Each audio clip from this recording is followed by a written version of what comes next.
Hi there, Geminis. Welcome to your weekly tarot reading. I have a few messages that I'm going to relay first before we go into the reading. And it came out when I was shuffling the cards, so I'm going to get that out first before I forget, okay? First off, the weird thing is, in the past, I've always mentioned, Geminis, you guys are constantly, you're constantly trying to find your true love, trying to find your calling. And it's this energy of the opposing twins inside you that makes it really difficult for you to feel 100% content, okay? However, I feel like the side that wants stability has taken over, possibly, the past 5 years, the past 10 years. Everything you did was very security oriented. And then the other twin that wants more spontaneity, that wants to kind of like devil may care, let loose, let your hair down, has felt neglected. Okay, and then I feel like when you spend your life, trying to build up the nest egg, trying to get financially stable, trying to do everything that's expected of you, trying to fit into a mold, trying to, uphold a reputation, trying to maintain that relationship, trying to do everything that's expected of you, life becomes very, very monotonous. Life becomes like just a series of events that we go through, just going through the motions. And the other twin that really wants more fun, more opportunities, more excitement, I feel like he or she feels very, very suppressed, okay? So that's the first message. And that basically means you have to find more opportunities to let the fun twin have some fun, to do something that will allow you to kind of embody both energies. Otherwise, there's inner conflict. And then when the inner conflict becomes so big, I feel like it's just, you're at a point where you're like, I don't get to have any fun. And then you do something drastic.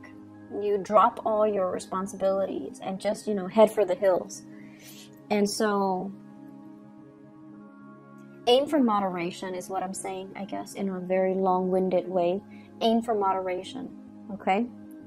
Aim to let your hair down. Aim to, let the fun side, or do the fun things in life as well. Life doesn't have to be just about the daily grind and going through the motions. It should be fun. It should be inspiring. That's why we live it.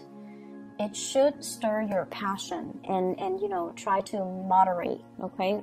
Work-life balance with personal life balance, okay? There is another message. Oh, wow. I'm not able to retain information. There is another message here. And what I feel is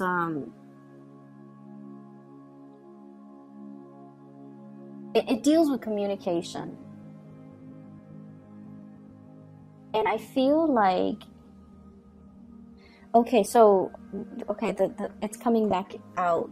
So let's say, communication, a lot of it is not just about the words that are being said. It's also the tone, the body language, and the demeanor, and the attitude, right, that goes with it. So everything is not just the message that's communicated. It's everything else that's surrounding it. So for example, if you're on, if you're texting somebody and you're asking them something, and it's somebody that you might not know really well. It's not somebody that, can read you like a book. You want to provide a little bit more context, okay? So for example, if you text somebody, what did you do today? They could be like, they're concerned about me, or they're curious. Or they can get defensive, they can get paranoid, like, are they checking up on me, or do they not believe that I was out today? So providing a little bit of context, hey, I was just wondering what you did today. I missed you. Or, I thought you might have gone to see that movie. If not, let's go to the movies together. Providing a little bit of context when you communicate. And then in person, because people can read your demeanor and your attitude. And honestly, Geminis, everything shows up on your face. So I feel like if you're displeased with somebody, it's going to show up on your face. And you might ask them, why did you do that? And then the displeasure shows up on your face. So aiming to be a little bit more aware of the energy you project. Okay, that's going to go a long way. Aiming to be very careful with our tone so that we can get a more neutral message across. That's going to be important as well. Okay, so those are the two messages, and I feel like it's coming in for this week. So they might be things that you need to kind of be mindful of. First of all, let me talk to you about how your partner sees you. I have here the Five of Wands. This is a card about conflict, competition. In a way, it could be like an energy that is a little bit too in our face. Like these people are either in conflict or talking, but they're a little bit too close. So it's almost like, in your face, bold and brash and possibly quite aggressive. So your partner sees you this way. Which is weird because Geminis are not, usually aggressive, but something is triggering feelings in you, passion and feelings and emotions. Your partner also sees you as someone who has a lot of suitors, okay? This is like the card about competition. Having a lot of competitors, having a lot of hush-hush behind the closed doors type of conversation. So I feel like they see this and they're just thinking that, I think Gemini's in another relationship or Gemini's in a relationship. We have here the Four of Wands, which is stability, home, marriage, etc. So if you're single, your love interest feels like you have a lot of potential suitors. They also feel like your energy is a little bit aggressive this week. And they also feel like you might already, I keep hearing behind closed doors type of conversations. And whatever you're doing, I feel like, you might want to explain to them. If this is somebody that you like, you might want to explain to them and kind of bring them into the fold. Okay, so that way they know that you're not seeing anybody else, that you're still very much single and you're very much interested if you are interested in them. So they feel like you have a lot of, they have a lot of competitions, and they also feel like your energy is just a little bit aggressive, which might not be a bad thing, to go after the things that you want or the people that you want. The partner that you're dealing with here, we have the Ace of Swords. This is an air energy.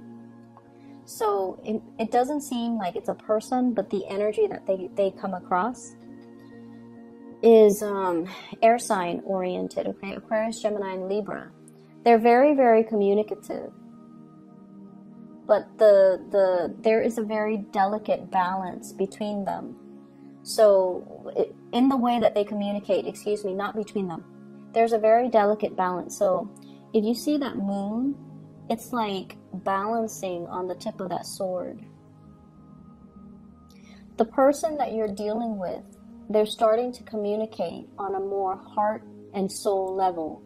And I'm looking at the 4 hearts that are around the borders. The person that you're dealing with is starting to let their guard down. They're starting to reach out to you. They're starting to reveal their emotions. They're starting to kind of allow you to see their inner workings, allow you to feel what they feel, allowing you to kind of sense, what's going on, what they're dealing with, what's going through their mind, and they're allowing themselves to be more vulnerable around you, which is great, because this seems to me like it's the beginning of somebody opening up, letting you know how they feel, letting you know that they have a lot of love for you, letting you know that they have a lot of emotions that they might not have known how to deal with in the past, but now they know how to deal with it. and they're going to communicate that to you. If you are dealing with an air sign, Aquarius, Gemini, and Libra, this is somebody who's very, very intuitive, okay? I'm hearing like emotions. I want to talk to you about my emotions. It's on the tip of my tongue and the tip of the sword. But there still has a hesitation on their end because, once again, they feel like you have a lot of suitors. You might be in a relationship. So if you're not in a relationship, make it known, okay? They really do like you. How you feel about this person, we have here the Six of Pentacles. You're dealing with someone who's very, very kind. Very kind. This is a card of generosity. This is somebody that is very financially stable, very established. They have a really good heart. They have a really, really big heart.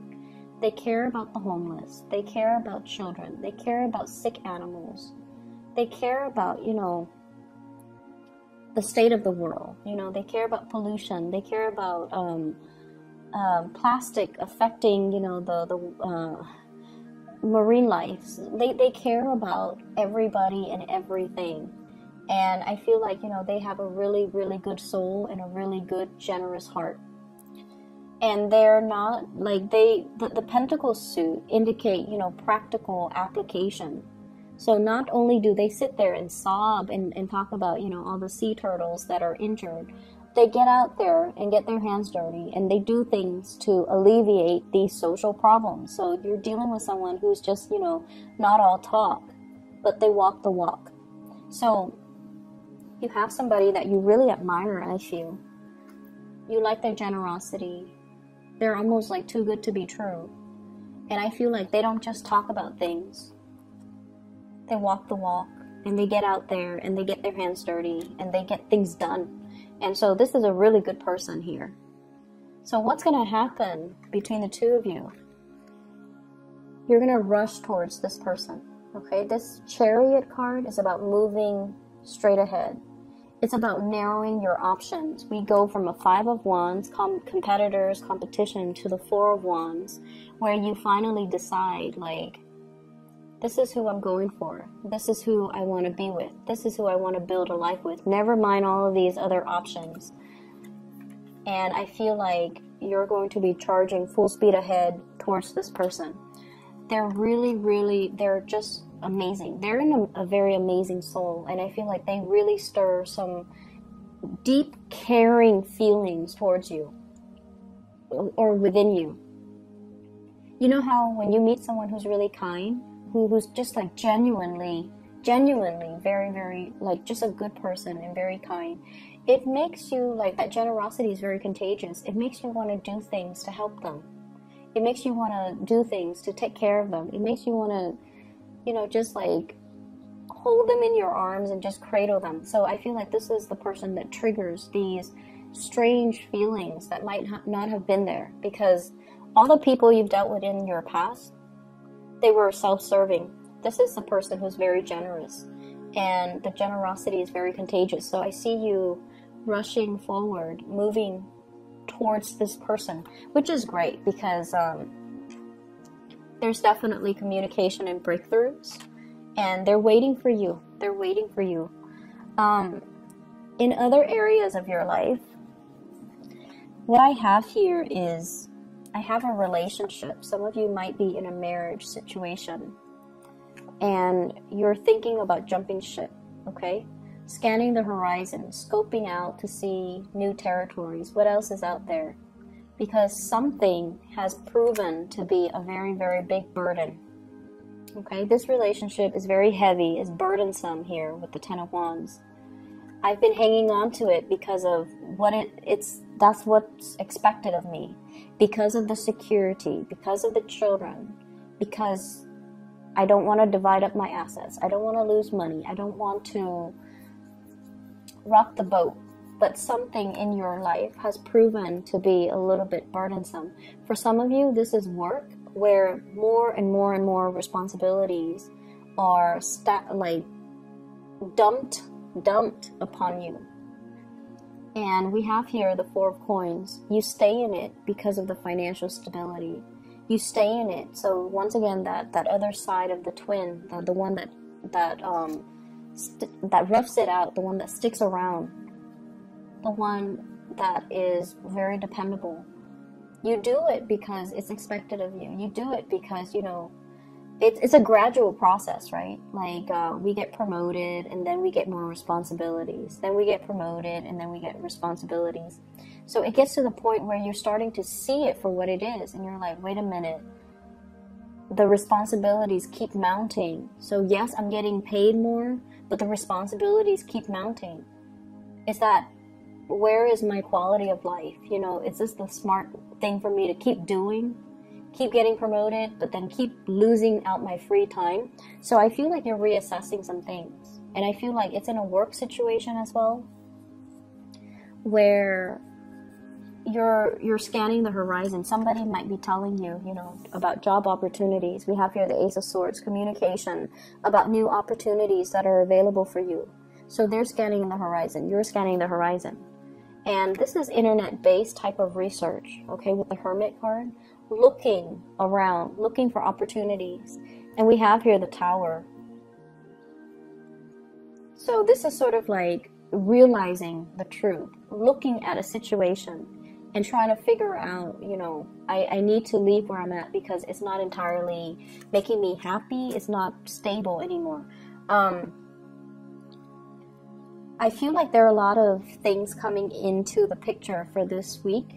A lot of responsibilities that are handed out to you. And I also feel like you're very status quo oriented for this week. But I feel like towards the end of the week, there will be opportunities that you know you have to go for, and go for it, okay? I'm going to pull out another card here because the Tower did come out. So let me just see. What is this in relations to? Expansion, new opportunities. So I feel it's almost like, you know, sometimes we tell ourselves, where I'm at is okay. And these are just things that we tell ourselves to rationalize the reality of what we're dealing with, to make sense of it. It's not the ideal situation. And I feel like this might be the week where it's an awakening. You have new opportunities coming into the picture here with the world, and you have to grab them because it doesn't come around often, okay? So Geminis, I wish you guys the best. I hope the messages resonates, and I hope it is helpful for you as you navigate this energy, okay? Take care of yourself, and I'll talk to you guys soon. Bye-bye.